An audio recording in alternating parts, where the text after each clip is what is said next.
E a gente vai dar início então à administração da palavra, amém?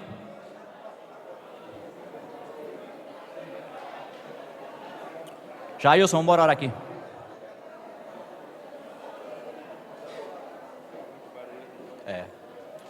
A gente vai, irmãos, contar, como sempre, com o silêncio de cada um, amém? Com a acomodação de cada um.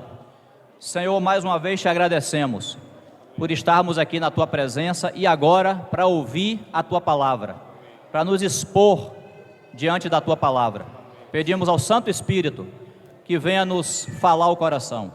Seja Deus com quem fala e com quem ouve, porque todos nós dependemos de ti. Se o Senhor não edificar a casa, em vão trabalham os edificadores. E se o Senhor não guardar a cidade, em vão vigia a sentinela. Por isso dependemos do Senhor. E o Senhor mesmo vem aquietar nossas almas na tua presença. Tome esse ambiente, venha cingir nossas mentes e nos ajudar, Senhor, a sermos capazes de ouvir a tua voz. Glorifica o teu nome no meio do teu povo, em nome de Jesus. Aleluia. Amém, Jesus.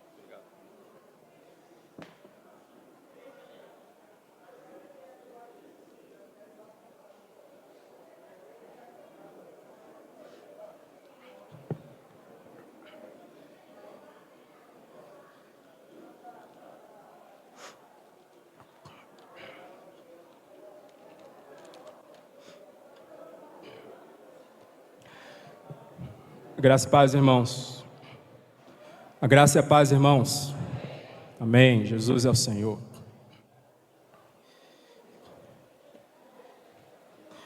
Bendito seja o nome do Senhor pelo tempo que tivemos com o Partir do Pão. E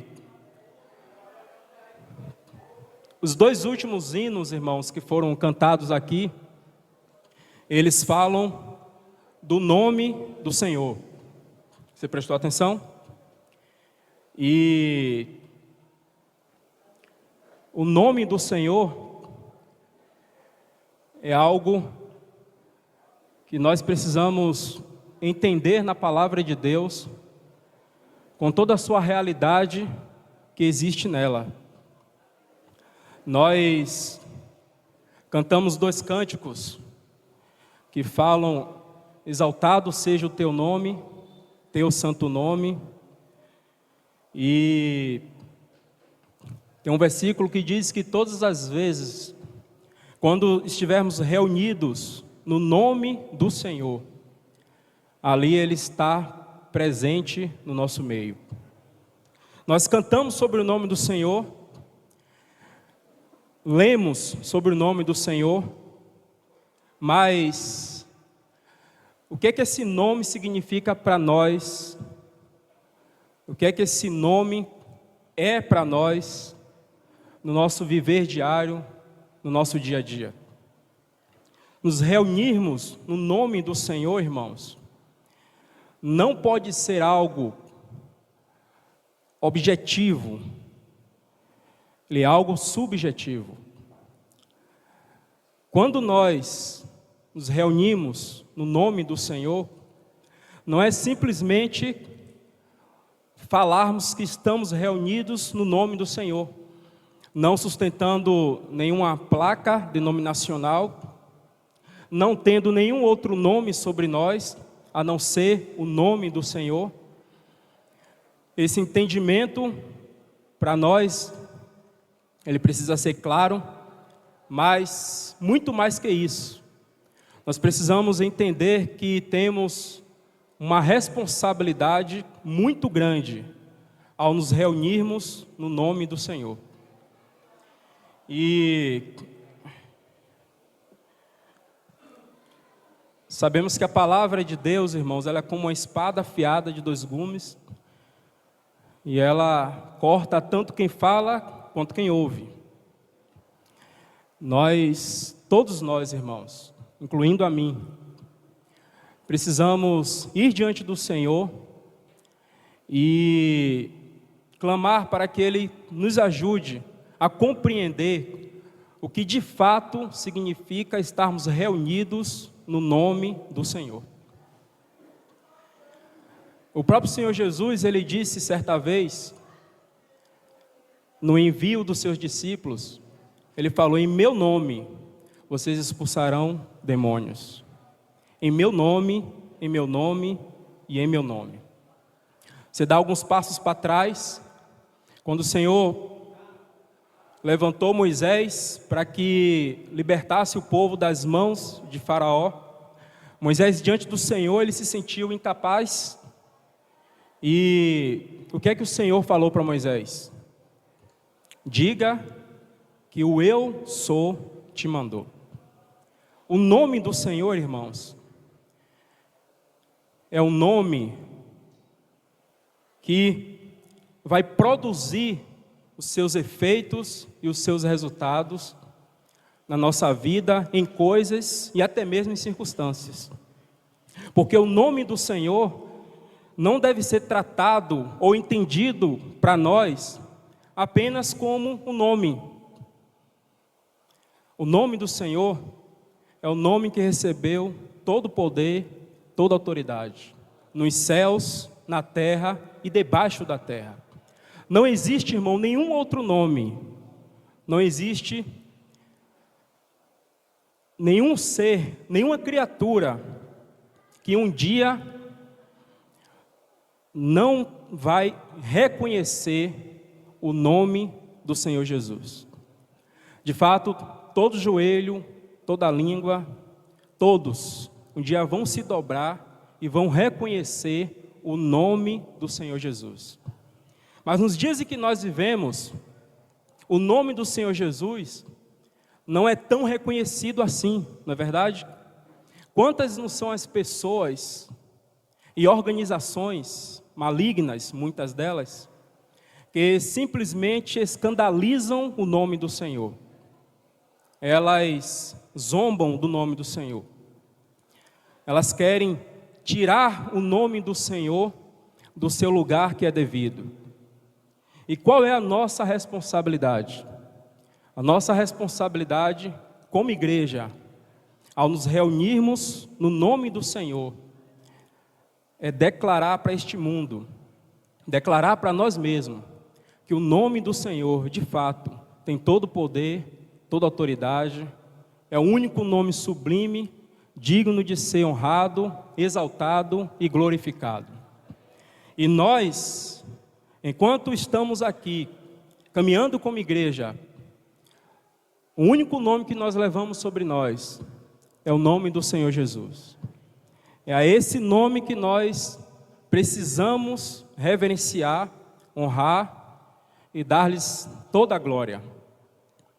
E meus irmãos, quando nós estamos reunidos, apenas e unicamente o nome do Senhor é que precisa ser visto, honrado, e nós precisamos nos submeter a Ele. E vamos ver aqui nessa manhã, se o Senhor assim nos permitir, que o Senhor, Ele escolheu um lugar, de tantos lugares, Ele escolheu um lugar nessa terra, para fazer grande o seu nome. Ele escolheu um lugar nessa terra, para que o seu nome fosse honrado, reverenciado, e fosse reconhecido, para que deste lugar em diante, toda a terra, ela então reconhecesse esse bendito nome do Senhor. E sabemos que este lugar é Jerusalém. Jerusalém foi o lugar que Deus escolheu para fazer habitar o seu nome. Jerusalém é o lugar que Deus escolheu para que o seu nome fosse honrado e reverenciado. Sabemos que Jerusalém é físico, e o povo também do Senhor naquela época foi o povo de Israel, o povo escolhido do Senhor, seu povo terreno. Eles, quando olhavam para os povos de outras terras, existiam vários deuses, cada um deles com seus nomes, e muitos, aliás todos, eram deuses que eles podiam tocar, eram deuses que eles podiam ver, E o Deus de Israel era um Deus que eles não podiam ver, era um Deus que eles não podiam tocar fisicamente. Os deuses de outros povos, muitas vezes, eram levados para os lugares onde eles faziam ofertas, e ali era feito diversos tipos de... acontecia diversas situações diante daqueles deuses físicos que eles tinham. Mas Israel não tinha um Deus físico. Israel tinha um Deus que era invisível. Israel cultuava o Deus que não podia ser tocado. Os irmãos entendem o que eu estou falando, né? E da mesma maneira, irmãos, nós hoje, como igreja, nós temos também uma grande responsabilidade.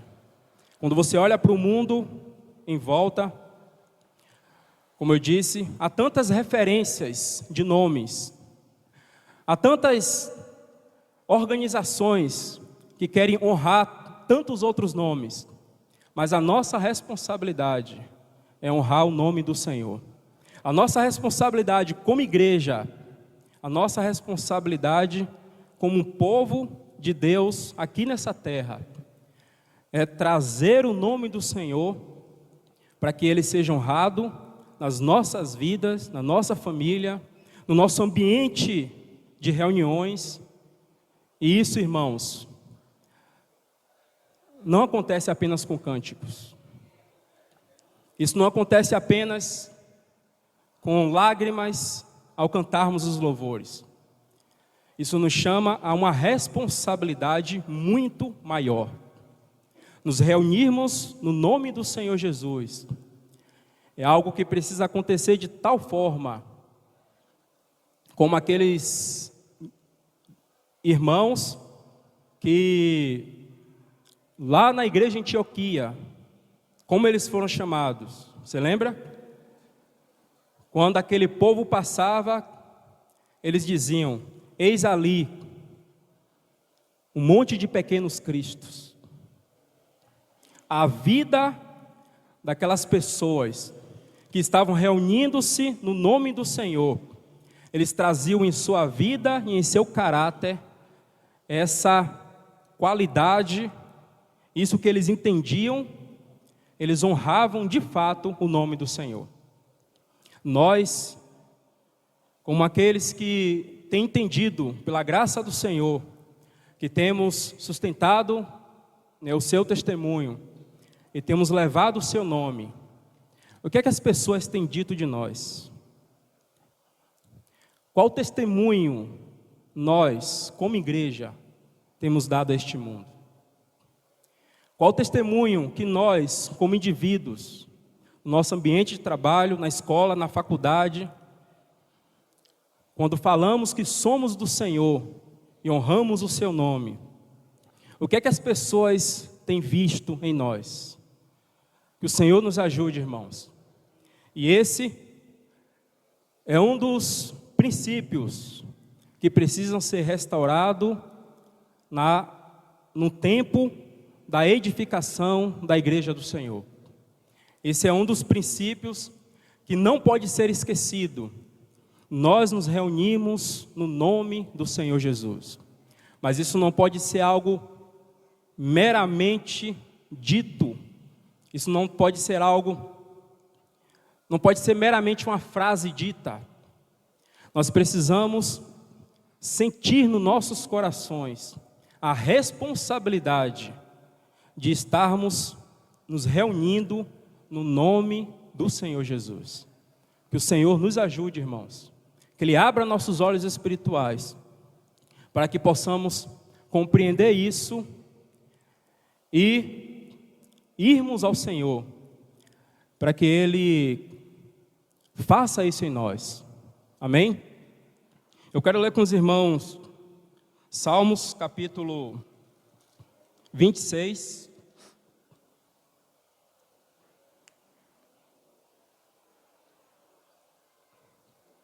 Verso 8.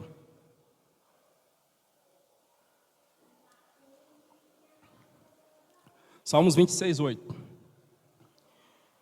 Eu amo, Senhor, a habitação da tua casa e o lugar onde tua glória assistes.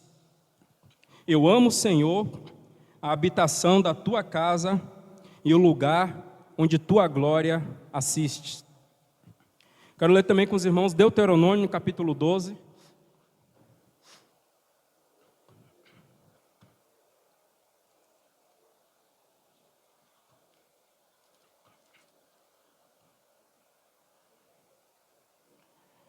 A partir do verso 1. Vou correr um pouquinho por conta do tempo. São estes os estatutos e os juízos que cuidareis de cumprir na terra que vos deu o Senhor, Deus de vossos pais, para possuir de todos os dias que viverdes sobre a terra.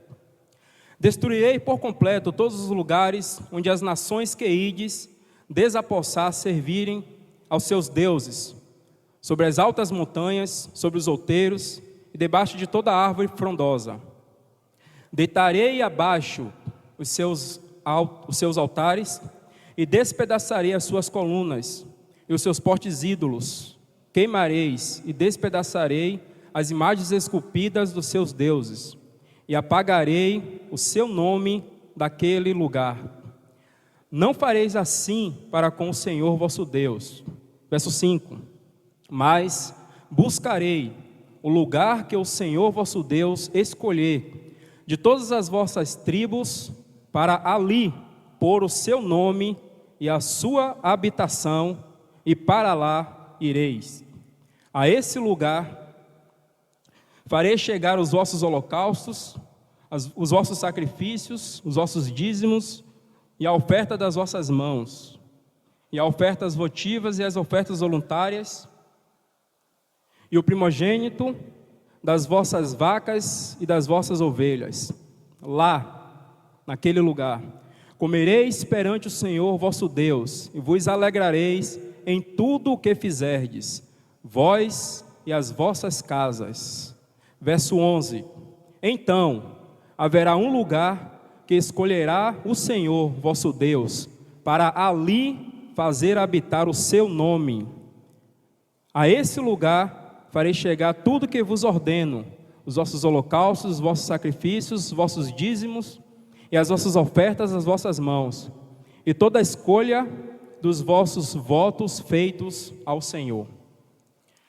Aqui começa a ficar claro para nós que Deus, Ele tem um lugar. Deus tem um lugar para poder fazer habitar o seu nome. Deus escolheu um lugar para que o seu nome fosse honrado, para que ali fosse oferecido os sacrifícios, os holocaustos, as ofertas, e essas coisas elas não poderiam acontecer em qualquer lugar, nem de qualquer forma.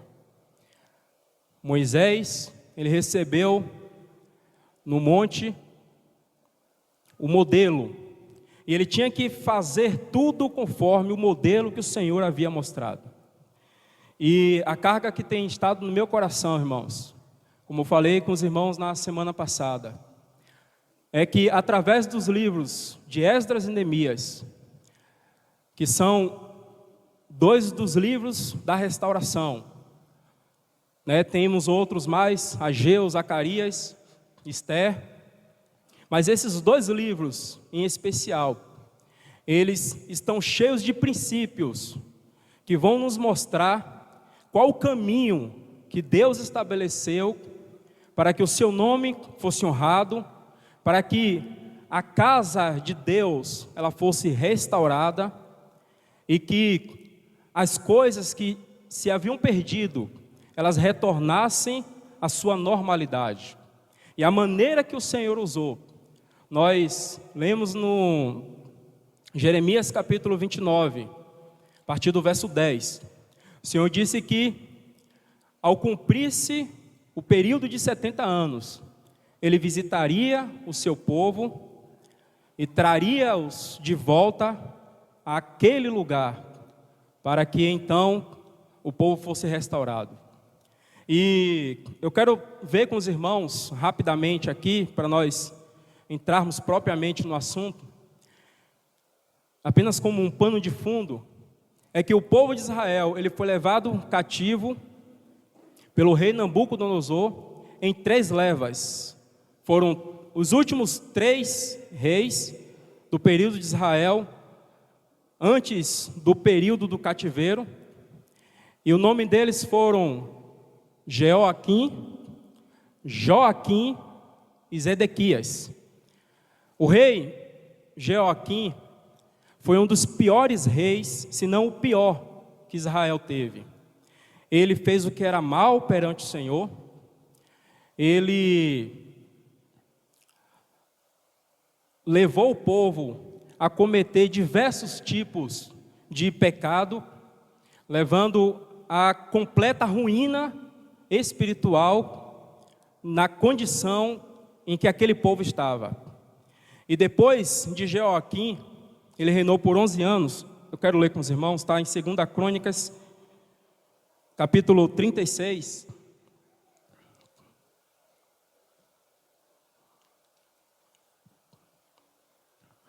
Segunda Crônica, capítulo 36, a partir do verso 15, verso 5.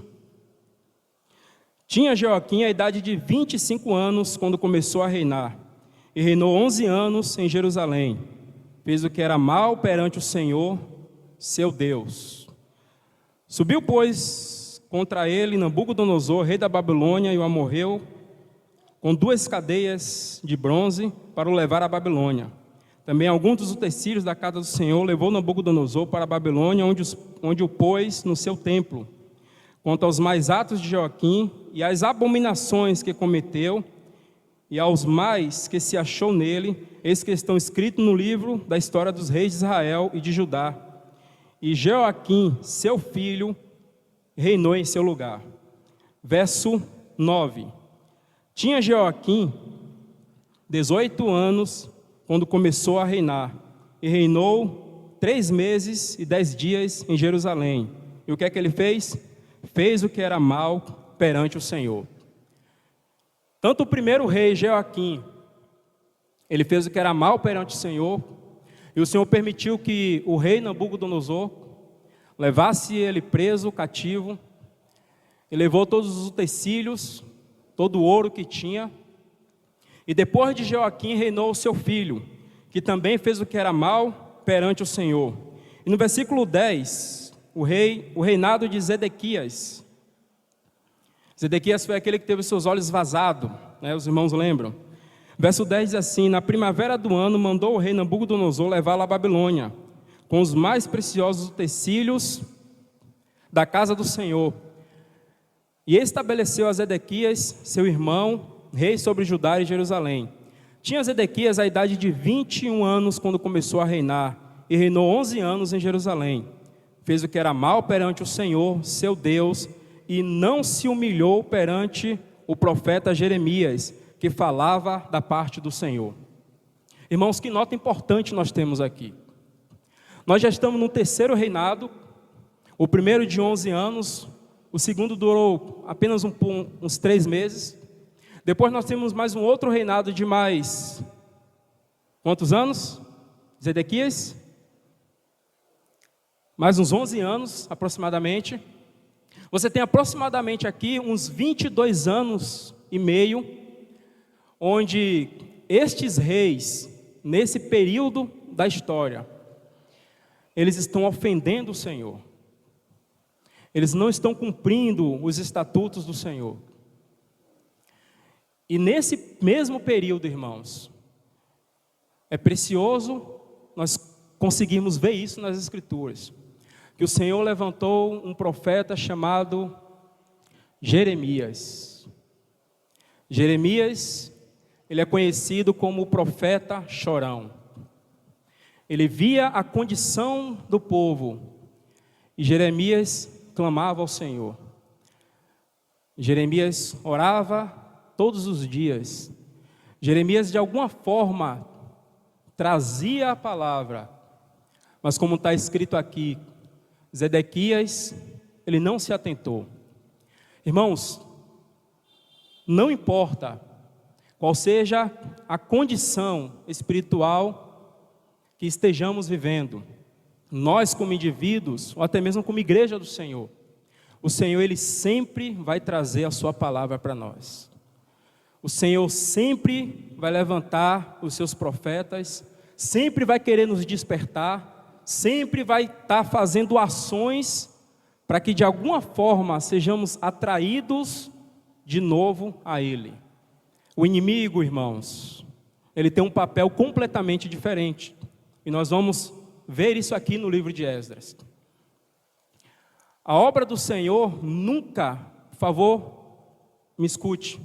A obra do Senhor, ela nunca vai produzir desânimo nos nossos corações.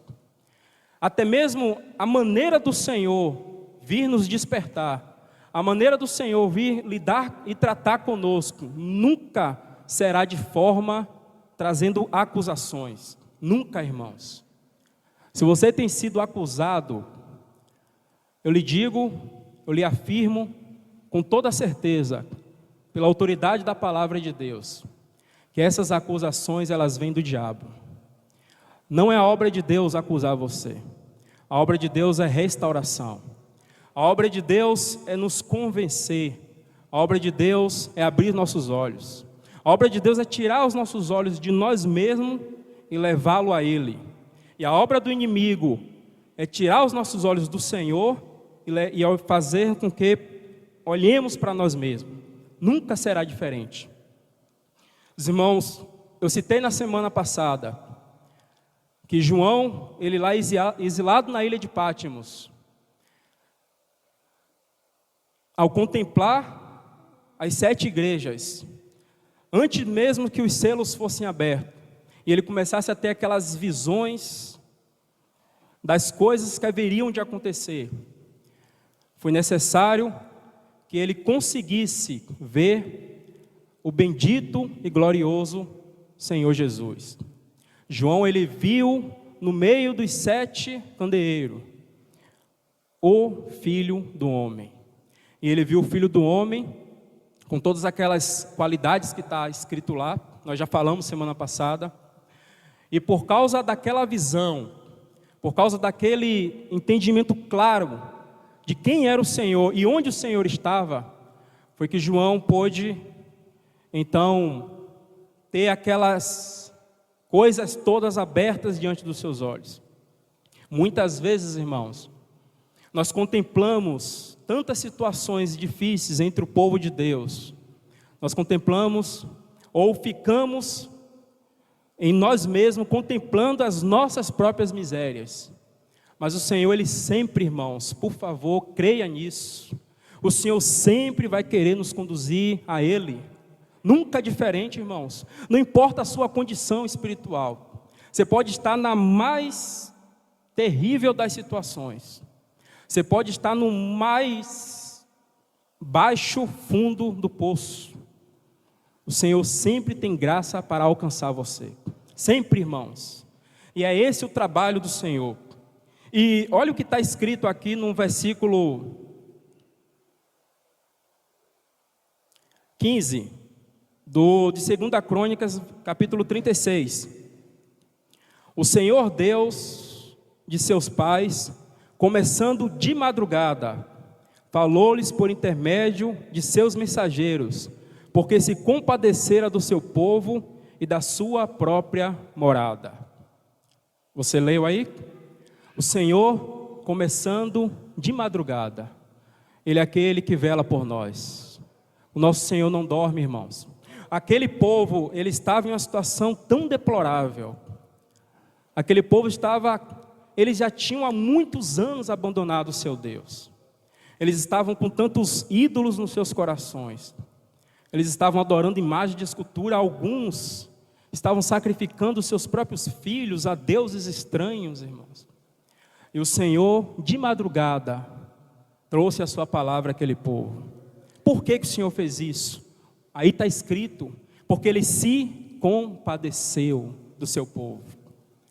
Às vezes, irmão, nós podemos estar em situações difíceis, e o Senhor estará se compadecendo de nós. Porque o desejo do Senhor é que nenhum se perca. Ele diz que todos aqueles que foi entregue a Ele, Ele prometeu cuidar, guardar, e um dia seremos apresentados puros diante de Deus. Então, irmãos, o Senhor nunca vai nos acusar dos nossos pecados, das nossas mazelas. O Senhor sempre estará de madrugada, bendito seja o nome do Senhor, trazendo sua palavra, nos levando ao convencimento. E essa é a obra do Senhor nesses dias. Sabemos que estamos vivendo na última hora, nós estamos vivendo no tempo do fim, e o Senhor, Ele tem feito, irmãos, os seus passos em direção aos nossos corações, para de alguma forma nos atrair, para de alguma forma nos despertar. Eu não sei se você às vezes tem esse sentimento de urgência de parar para orar. Eu não sei se às vezes vem um sentimento em você de uma alegria indizível, e aí você começa a adorar o Senhor. Fique atento a esses movimentos, porque é o Senhor de alguma forma querendo atrair o seu coração para Ele.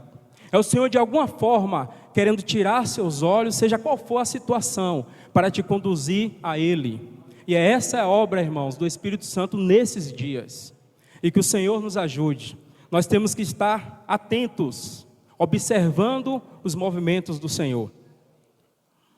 Então aqui, nesses 3 períodos de reinado de Joaquim e Zedequias, todos os 3 reis, eles não ouviram a palavra do Senhor, eles foram rebeldes contra o Senhor.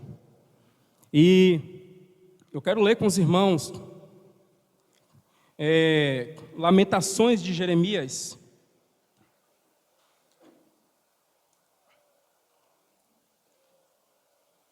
capítulo 5. Sabemos que aqui a essa altura, irmãos, o povo já tinha sido levado cativo para a Babilônia. Jerusalém está destruída, as portas estão queimadas, os muros estão derrubados. O restante que ficou, leia Lamentações, e Jeremias vai falar qual era a condição que esse povo vivia.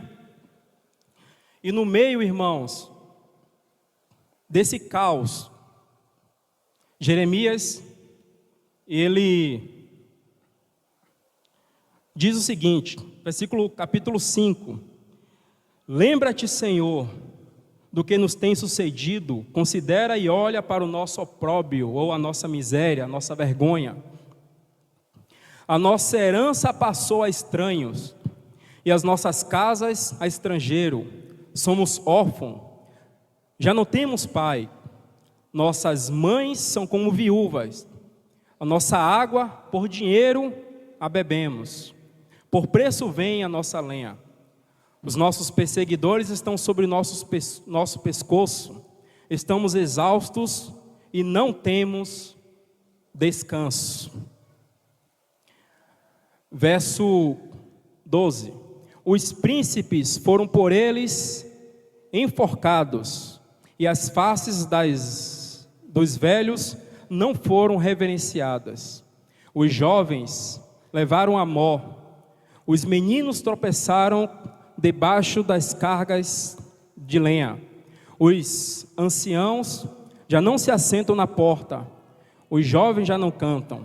Cessou o júbilo de nosso coração, converteu-se em lamentação a nossa dança. Caiu a coroa de nossa cabeça, ai de nós, porque pecamos.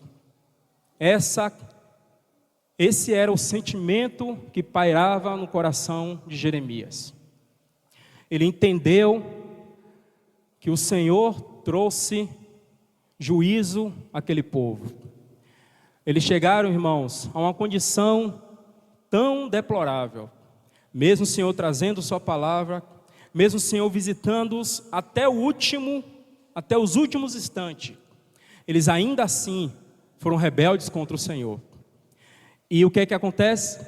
O Senhor então permite que o rei Nabucodonosor leve eles cativo para a Babilônia. E nós vamos perceber que esse processo que Deus fez foi, irmãos, mais um ato de misericórdia. O Senhor, ao levar o povo cativo, Ele estava tendo misericórdia daquele povo. Jeremias capítulo 29, verso 10. Havia uma promessa, que ao se completarem o período de 70 anos, que eles estariam cativos, Deus de novo os visitaria e os levaria de novo ao lugar que Ele escolheu para ali pôr o seu nome. Então, aquele povo lá em Babilônia, muitos deles construíram casas, constituíram famílias, começaram a comercializar, ficaram prósperos e esqueceram-se do Senhor. Esqueceram das promessas do Senhor. Esqueceram que estavam em uma terra estranha e que ali não era o lugar que Deus havia escolhido. Irmãos, como isso é importante, porque se você for estudar a história, José, ele fala sobre a Babilônia, ele diz o seguinte, ele diz que mesmo em Babilônia, o povo de Israel, eles podiam cultuar a Deus, eles podiam adorar a Deus, eles podiam ler a Torá, eles podiam entoar cânticos, eles eram absolutamente livres em Babilônia. E, irmãos, era exatamente aí que morava o perigo, porque embora lá em Babilônia eles pudessem fazer tudo isso, mas em Babilônia não tinha algo absolutamente significativo e que era por meio disso que todo mais poderia acontecer. O que é que não tinha em Babilônia, irmãos? O altar. Em Babilônia não tinha o altar. O altar que fala da presença do Senhor. O altar que fala da cruz. O altar que fala da pessoa e da obra do Senhor. Então eles tinham os cânticos, mas eram cânticos sem vida. Eles até podiam ler a Torá, mas não tinha mais revelações do Senhor. No Salmo 137, se eu não me engano, citamos também na semana passada. Algumas pessoas falaram, canta-nos aqueles cânticos lá de Jerusalém. E alguns responderam, como nós podemos entoar o cântico do Senhor em terra estranha? Porque eles sabiam que Deus, há muitos anos atrás, aproximadamente 500 anos, havia dado uma ordem por meio de Moisés, que o lugar da sua habitação, onde o seu nome deveria ser honrado, onde as ofertas, os sacrifícios, onde tudo deveria acontecer, seria em Jerusalém. Mas o povo agora está cativo em Babilônia. Lá, embora eles quisessem, eles não podiam. E bendito seja o nome do Senhor, porque nesse contexto, tem uma figura, um irmãozinho, que ainda quando jovem, ele foi também levado cativo para a Babilônia. E nós estamos falando de Daniel. Daniel, ao chegar em Babilônia, ele resolveu firmemente não contaminar-se com as finas iguarias do rei. E Daniel seguiu fiel ao Senhor. Daniel, irmãos, viveu um período muito longo. Na verdade, Daniel morreu lá em Babilônia. E Daniel, já com a idade avançada, ele estava lendo Jeremias. E a Bíblia diz que Daniel entendeu pelos livros, os livros da Torá, lá no capítulo de Jeremias, que o tempo de cativeiro havia terminado. Daniel muito provavelmente estava no ano 70 daquele cativeiro. E quando Daniel, irmãos, ele lê aquela profecia, Daniel, ele se coloca diante do Senhor e começa a orar por Jerusalém. 70 anos depois, cidade completamente destruída. Muitas esperanças esquecidas. Muitos já estavam completamente esquecidos da lei do Senhor, dos mandamentos do Senhor, estavam simplesmente vivendo suas vidas em Babilônia. E Daniel, lá no palácio, ele começa a orar pela restauração do povo. E aqui, irmãos, nós já temos uma preciosa lição. A oração, ela é o caminho da restauração.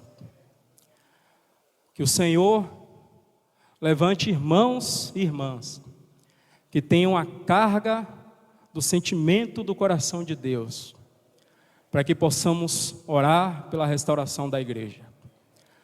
Agora, irmão, nós precisamos orar não apenas nas reuniões de oração. Essa deve ser a carga do nosso coração todos os dias, irmãos. Aqueles que têm entendido o caminho do Senhor, a restauração da igreja, não nos resta nenhuma outra atitude, primeira, a não ser curvar nosso joelho e dizer: Senhor, se compadece de nós, restaura o teu povo, Senhor, nos visita. Nós precisamos orar, irmãos. Nós precisamos ser irmãos e irmãs que tenham tempo para estarmos todos os dias, se possível, orando pelos interesses da casa de Deus. E o que é que Daniel fez? Ele se prontificou a orar 3 vezes ao dia, para que o Senhor restaurasse e cumprisse a sua palavra, e levasse de novo o povo, para que o povo retornasse a Jerusalém. E graças ao Senhor, que a oração de Daniel chegou aos céus, e Deus ouviu o clamor de Daniel. E o Senhor, ele, por meio de Ciro, rei da Pérsia, ele desperta o povo para subir, para edificar. E aí eu quero ler com os irmãos Esdras, capítulo 1.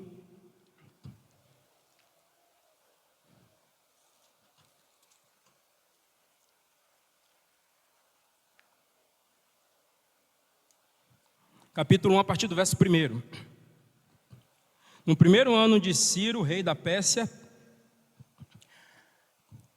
para que se cumprisse a palavra do Senhor por boca de Jeremias, despertou o Senhor o espírito de Ciro, rei da Pérsia, o qual fez passar pregão por todo o seu reino, como também por escrito, dizendo: assim diz Ciro, rei da Pérsia: o Senhor, Deus dos céus, me deu todos os reinos da terra e me encarregou de lhes edificar uma casa em Jerusalém de Judá.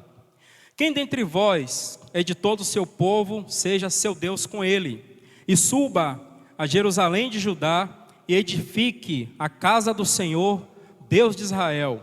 Ele é o Deus que habita em Jerusalém. Todo aquele que restar em alguns lugares em que habita, os homens desse lugar o ajudarão com prata, ouro, bens e gado, afora as dádivas voluntárias para a casa de Deus, a qual está em Jerusalém. Então se levantaram os cabeças de família de Judá e de Benjamim, os sacerdotes e os levitas, com todos aqueles cujo espírito Deus despertou, para subirem a edificar a casa do Senhor, a qual está em Jerusalém. Aqui nós temos a primeira leva de irmãos, daqueles povos que haviam sido levados cativo para a Babilônia.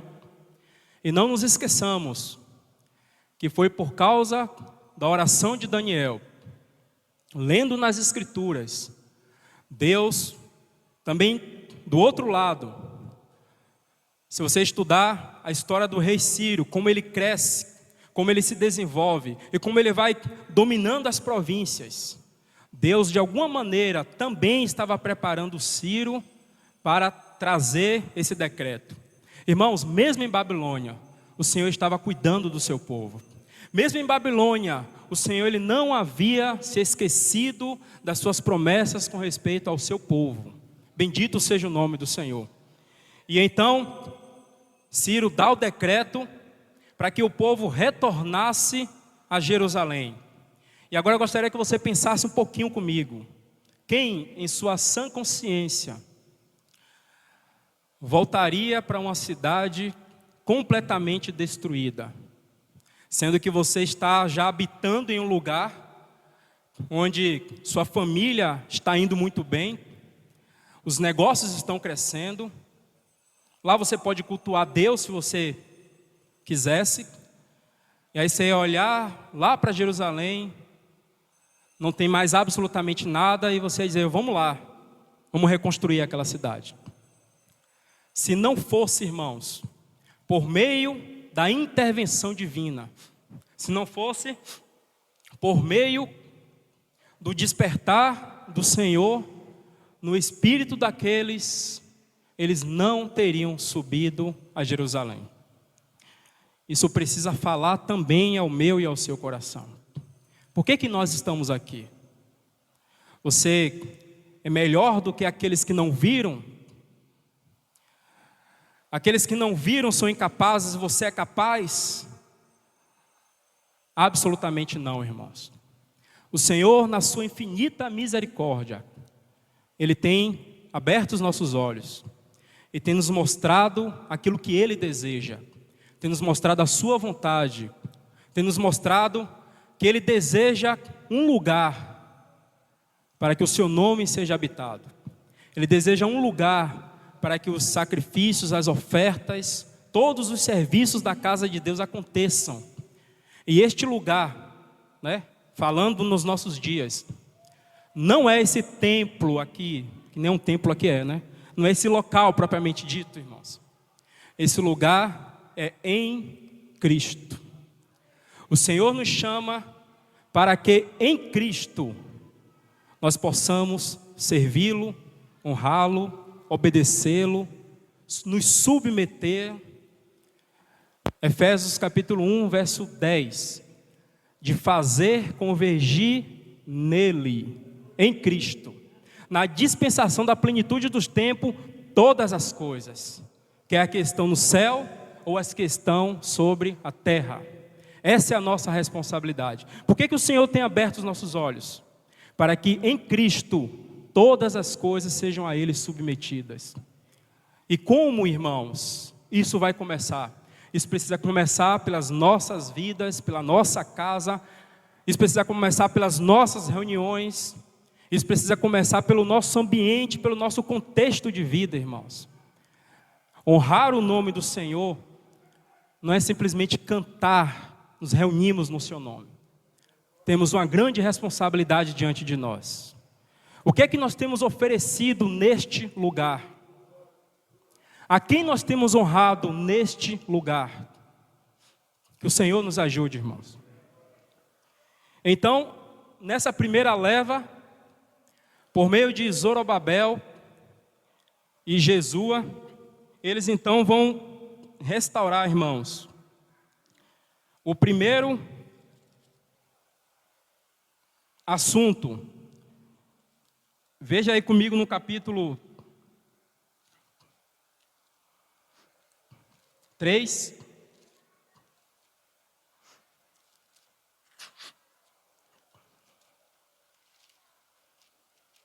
Esdras capítulo 3,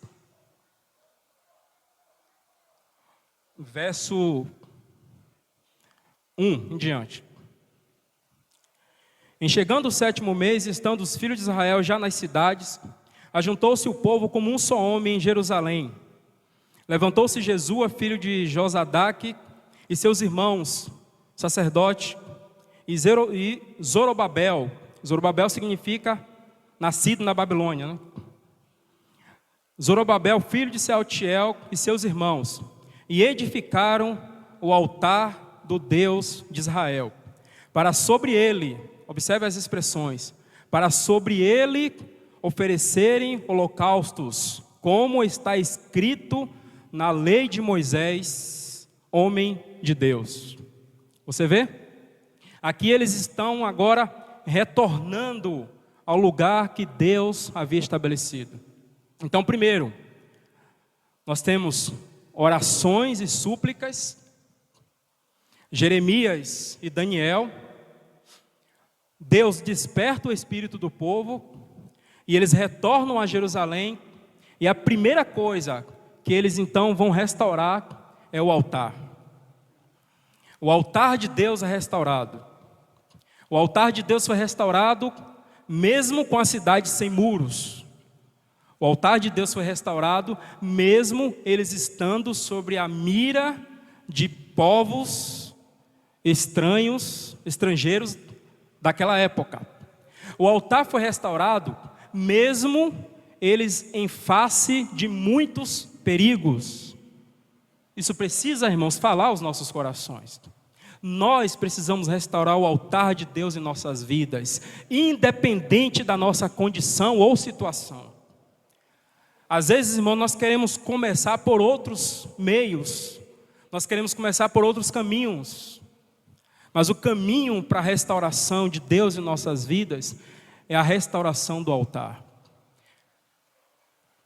Às vezes nós queremos primeiro consertar algumas coisas.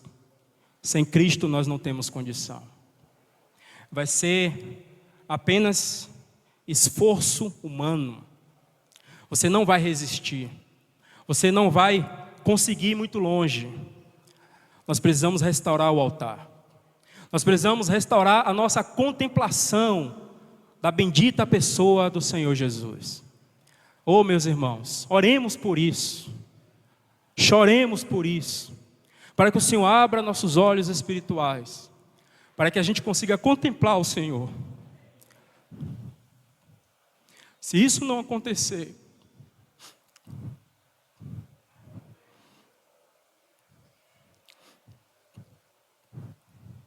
não tem caminho para a restauração, irmãos.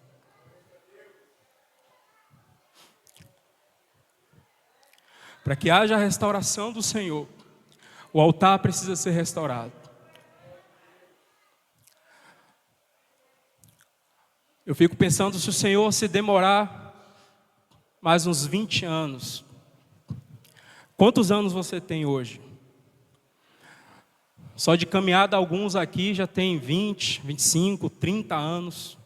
Somado mais os anos seu antes de crer no Senhor, alguns aqui sobem para 40, 45, 50 anos. Irmãos, o que será de você daqui a mais 15, 20 anos? Só cansaço, irmãos. Só fadiga. É os Salmos que diz isso. O que eu estou querendo dizer, irmãos, é que existe um tempo onde Deus escolheu, na sua infinita bondade, contar conosco no seu trabalho da edificação. E nós, irmãos, nós não podemos falhar, irmãos. O Senhor nos ajude.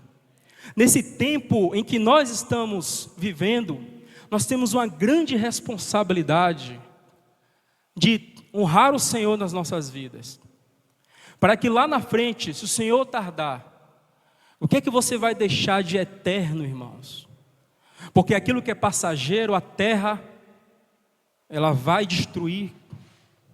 Mas o que é que você vai deixar para os seus filhos? O que é que você vai deixar para os filhos dos nossos irmãos? Qual o legado? O que é que eles vão ver?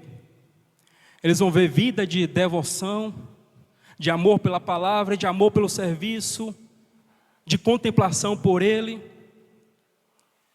Ou os nossos filhos, irmãos, vão ter que contemplar, ou eles terão como herança as nossas situações adversas e difíceis. O altar precisa ser restaurado, irmãos. E o altar precisa ser restaurado nos nossos dias. O altar de Deus precisa ser restaurado no tempo em que nós estamos vivendo hoje.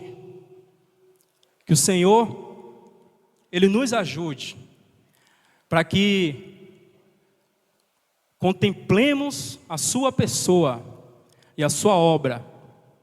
E essa é a maneira pela qual, então, o altar de Deus é sendo restaurado em nós. Eu quero também, ainda no versículo 3, diz assim: firmaram o altar sobre as suas bases, e ainda que estavam sobre o terror dos povos de outras terras, ofereceram sobre ele holocaustos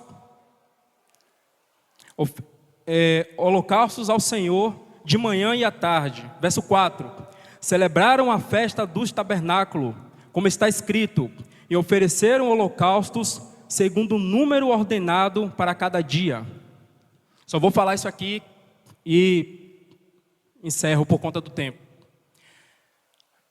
Outra coisa, irmãos, que eles restauram também naquele período foi a festa dos tabernáculos. A festa dos tabernáculos, ela fala nada mais, nada menos do que a contemplação também do Senhor, mas por meio daquilo que Ele estabeleceu, que foi a sua mesa, na qual inclusive partimos o pão hoje aqui pela manhã. E na festa dos tabernáculos, eles, ao restaurarem a festa do tabernáculo, irmãos, quantos princípios aqui também foram restaurados? Vou continuar lendo, diz assim, verso 5: e depois disto, os holocaustos contínuos e sacrifícios das festas da lua nova e de todas as festas fixas do Senhor, como também os dos que traziam ofertas voluntárias ao Senhor. Desde o primeiro dia do 7º mês, começaram a oferecer holocaustos ao Senhor, porém, ainda não estavam postos os fundamentos do templo do Senhor. Capítulo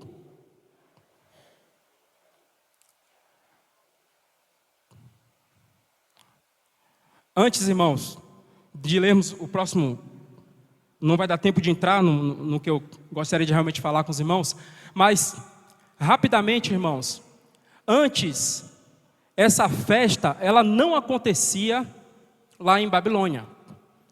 Quando eles retornam a Jerusalém, eles restauram a festa do tabernáculo, e como está escrito aqui, eles fizeram isso de acordo como está escrito na lei de Moisés. Ao partirmos o pão, irmãos, nós não devemos fazer de qualquer forma. Nós não podemos partir o pão porque os presbíteros da igreja em Salvador estabeleceu que fosse dessa ou daquela forma. Não, irmãos.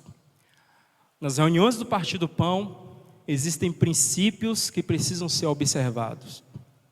As reuniões do partir do pão, você não pode falar qualquer coisa, você não pode se comportar de qualquer maneira, você não pode entoar cânticos de qualquer maneira. Nas reuniões do partir do pão, nós precisamos observar os princípios do Senhor. Nessa reunião de partir do pão, você está contemplando uma pessoa bendita e gloriosa. E os nossos olhos precisam estar atentos a isso. Eu só vou ler com os irmãos, essa lição básica do irmão Otmani. Na parte que ele fala a respeito do partir do pão, ele cita muita coisa. Lembrando os irmãos que essa palavra que o irmão Ni ministrou foi para novos irmãos. Mas quando eu leio, elas parecem que são... Parece não. Elas, na verdade, embora tenham sido escritas para novos irmãos naquela época, nós precisamos reconhecer que precisamos voltar aos princípios do Senhor e reconhecer a nossa condição diante dele e pedir que o Senhor nos restaure. O irmão diz assim: por isso, aquele que comer o pão ou beber o cálice do Senhor indignamente será réu do corpo e do sangue do Senhor. Examine-se, pois, o homem a si mesmo, e assim como do pão e beba do cálice, pois quem come e bebe sem discernir o corpo, come e bebe juízo para si, que está em 1 Coríntios 11, né? É extremamente importante, ele diz o seguinte: é extremamente importante que comamos e bebamos de forma digna. Isso não se refere à dignidade própria da pessoa, mas refere-se a forma como ela participa. A dignidade da pessoa já foi resolvida ao ser redimida pelo precioso sangue. Se a pessoa não for do Senhor, ela não tem qualquer parte na mesa do Senhor. Entretanto, alguns que são do Senhor podem comer de maneira indigna, ou seja, podem tomar do pão de forma descuidada, sem discernir o corpo do Senhor. Portanto, exortamos aos novos crentes que tomem do pão respeitosamente. Vocês são qualificados por Deus para se achegarem, mas o Senhor lhes pede para que examinem-se a si mesmos. Vocês devem discernir que esse é o corpo do Senhor. Portanto, você não pode participar dela de maneira descuidada. Você precisa receber o pão de forma digna do corpo do Senhor. Uma vez que o Senhor dá a vocês o seu sangue e a sua carne, vocês precisam recebê-lo respeitosamente. Ninguém, a não ser um tolo, desprezaria aquilo que Deus tem lhe dado. Isso não é sério, irmãos? Uma palavra trazida para novos irmãos, mas fala tanto aos nossos corações. Nós não podemos estar diante da mesa do Senhor de forma descuidada. E nós temos que estender isso, irmãos, também aos nossos filhos. Nós temos que estender isso também às nossas crianças. Quantos de nós, irmãos, ficamos tão distraídos nas reuniões? Quantos de nós estamos diante da ceia do Senhor, a qual Ele nos convidou? Como o irmão Ni diz, só um tolo, ao receber um convite desse, vai estar de forma descuidada. Já pensou você sendo convidado por alguém muito importante dessa terra? Você estaria de qualquer forma diante dessa pessoa? Você estaria de chinelo? Você estaria de camiseta? Obviamente não, irmãos. Ao estarmos diante da mesa do Senhor, nós precisamos que esses princípios do temor sejam restaurados. Ao estarmos diante da mesa do Senhor, nós devemos estar em um ato de reverência e devoção a Ele. Que o Senhor nos ajude, irmãos. Me perdoe passar um pouco do tempo. Senhor, nós agradecemos a Ti pela Sua palavra e oramos para que o Senhor fale aos nossos corações. Use, Senhor, a Sua palavra lida e ministrada, para que o Senhor traga as Suas impressões no nosso espírito. No nome do Senhor Jesus. Amém.